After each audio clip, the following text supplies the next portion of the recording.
Hey everyone, it's been a little while. I've been away for about a month to handle some family responsibilities, but now I'm back and hopefully uploading more regularly again. Today, we're going to look at 3 IEMs. Now up until this point, everything that I've reviewed has been something I bought myself, but Linsol was kind enough to send a few review units of IEMs to various reviewers.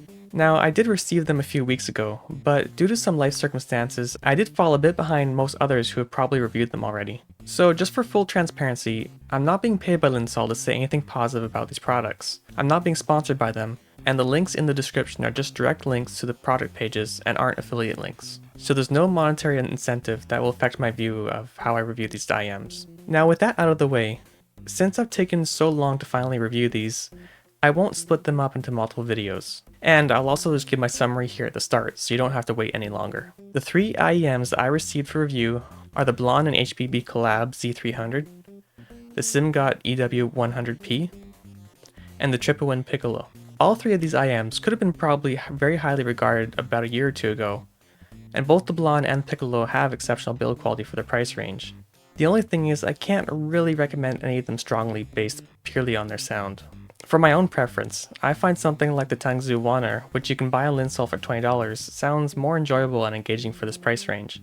But that said, these IEMs do still have a few good qualities which you might feel fit your preference over my own. So to start, let's talk about the Blon and HBB Z300. This is a $35 IEM with an all-metal build, a rather nice feeling cable, and a gold dragon design on the back. You can get it in either green with the gold design, or fully gold plated. The most impressive part about this IEM is definitely its aesthetics and accessories. In terms of sound though, it's still more on the warmer side of things. And the best way I can explain it is kind of like a more refined Blon BL03. It's still slightly less bloated and a bit more of a smoother vocal presentation compared to the old BL03, but it is still that familiar warm sound that many people do like. In my own listening tests, I wasn't really a fan of its tonality, as I tend to prefer less of a warm presentation. But still, I did wear these IEMs while at work, as I tend to do during most testing period when trying new IEMs. And I found that just as normal daily wear IEMs that I was using while working around construction sites, I did end up kind of enjoying them a bit more. I did also like how they look, and they also ended up being a little bit of a conversation piece just based on their design. This is an IEM that seems more focused on just a general relaxed listening, when you're not focused on being analytical and instead just enjoy music however it's presented to you. It's a nice looking IEM that's comfortable and well built, and while its sound signature still isn't my preference, I can still see why a lot of people would like this IEM all things considered. I was also provided with the Simgot EW100P, which is $19 on Linsol. And this one caught my eye since on the product page it's advertised as following Harman 2016 quite closely. Now when comparing this one to the Blon, it does feel like it's built quite a bit cheaper. The shell is small and all plastic, and the cable isn't braided as well. Although this cable does feel less prone to tangling compared to a lot of other IEM cables. Now overall, the sound signature is similar to many other IEMs in this price range that are trying to have that Harman-like response, and this one even does better than some other IEMs in that sense.